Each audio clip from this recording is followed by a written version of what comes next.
दुनिया के सबसे अमीर शख्स की ये वो तस्वीर है जिसने पूरी दुनिया को चौंका दिया है। ये एलॉन मस्क हैं, जो एक बड़ी खास मीटिंग के बाद बाहर निकले और उनकी फोटो खींच गए। और ये वो रिपोर्ट है जिसे पढ़कर कहा जा रहा है कि क्या सूरज पश्चिम से निकलने वाला है।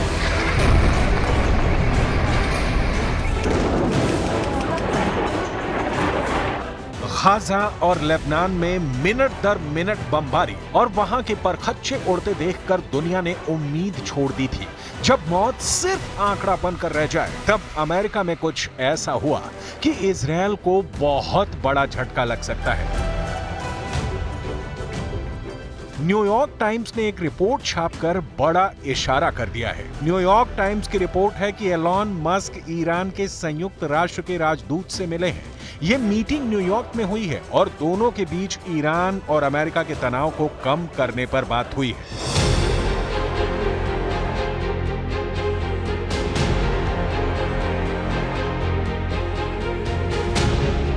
इस मीटिंग के बाद जो सवाल उठे हैं वो बहुत बड़े हैं। क्या डोनाल्ड ट्रंप 20 जनवरी के बाद वो करने जा रहे हैं जिसकी हिम्मत अब तक अमेरिका के किसी राष्ट्रपति ने नहीं की?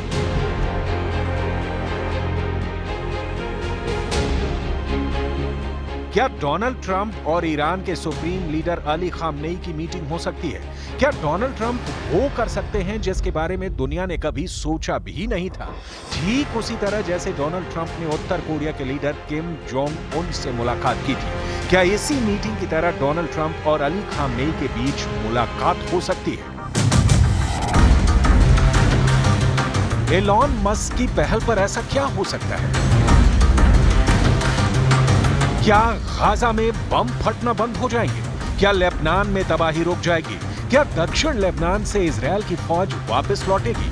क्या ईरान और इजरायल के बीच तनाव कम होने वाला है? एलॉन मस्क को लेकर यह खबर पूरी दुनिया की मीडिया में छा गई है।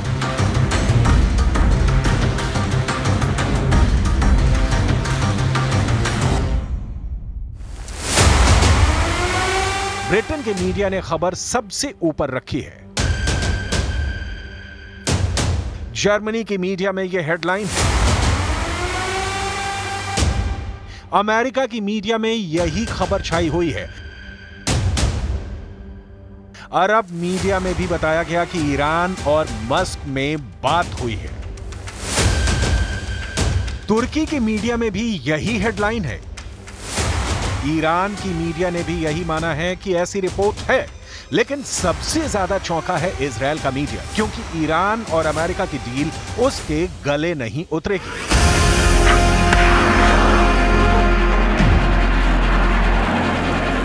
इस वक्त इजरायल 7 मोर्चों पर लड़ रहा है। यह खुद इजरायल के प्रधानमंत्री बेंजामिन नेतन्याहू का दावा है।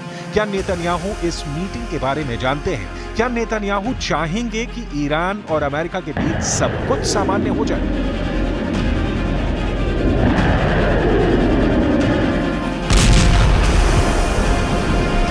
अगर ऐसा हुआ तो गाजा और लेबनान में चल रही बमबारी और दक्षिण लेबनान में इजरायल के ग्राउंड ऑपरेशन का क्या होगा?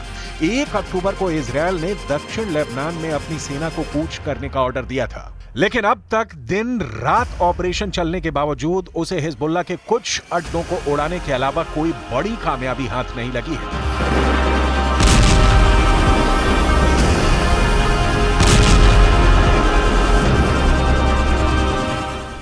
इजरायल के मिलिट्री चीफ खुद लेबनान के अंदर जाकर हालात का जायजा ले रहे हैं।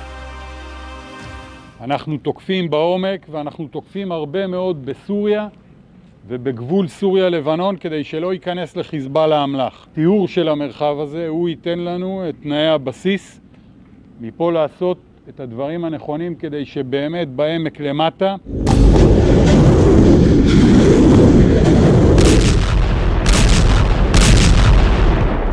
इजरायल बम मार रहा है, लड़ भी रहा है, लेकिन जीत नहीं रहा। ये बात इजरायल के समर्थक भी जानते हैं, जिसमें अमेरिका सबसे आगे है। उसी अमेरिका का इस वक्त पूरा फोकस डोनाल्ड ट्रंप पर है और ट्रंप का फोकस अपने कैबिनेट पर, और उसमें भी सबसे आगे जो सलाहकार हैं वो हैं Elon Musk.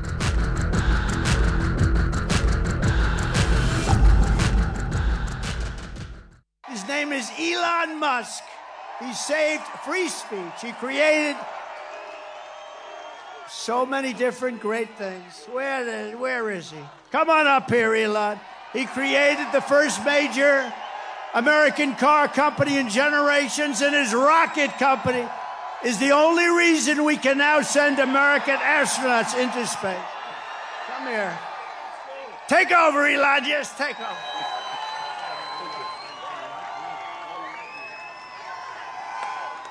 Hi, everyone.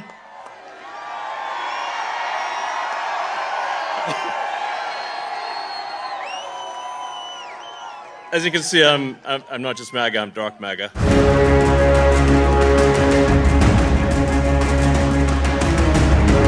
Donald Trump ने एलॉन मस्क को ईरान को लेकर जो जिम्मेदारी सौंपी है, उस पर पूरी दुनिया की नजर है, क्योंकि अब ईरान और अमेरिका के बीच जो कुछ होगा उसी के हिसाब से गाजा और लेबनान का भविष्य तय होगा। उसी के मुताबिक इजरायल को चलना होगा। इसलिए जब से न्यूयॉर्क टाइम्स ने छापा है कि एलॉन मस्क ईरान के संयुक्त राष्ट्र के राजदूत अमीर सईद इरावनी से मिले हैं और इस मीटिंग में दोनों के बीच ईरान और अमेरिका के तनाव को कम करने पर बात हुई है। ये मीटिंग 1 घंटे से ज्यादा चली। मीटिंग न्यूयॉर्क में कहां हुई ये नहीं बताया गया, यानी लोकेशन सीक्रेट रखी गई। ईरान के सूत्रों ने इस मीटिंग को सकारात्मक बताया है और अच्छी खबर बताया है। ट्रंप के मीडिया ऑफिस ने कहा है कि हम निजी मीटिंग्स पर टिप्पणी नहीं करेंगे। एलॉन मस्क ने भी ऐसी मीटिंग पर हुए सवाल का जवाब नहीं दिया है।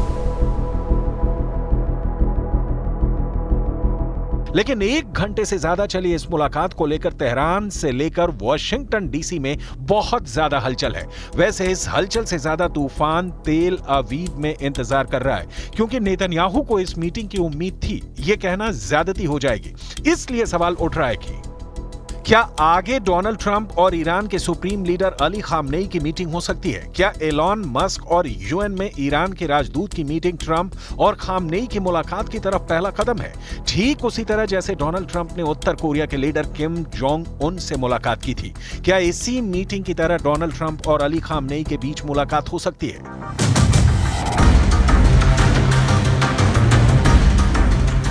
12 जून 2018 वो तारीख थी जब डोनाल्ड ट्रंप सिंगापुर में उत्तर कोरिया के लीडर किम जोंग उन से मिले थे।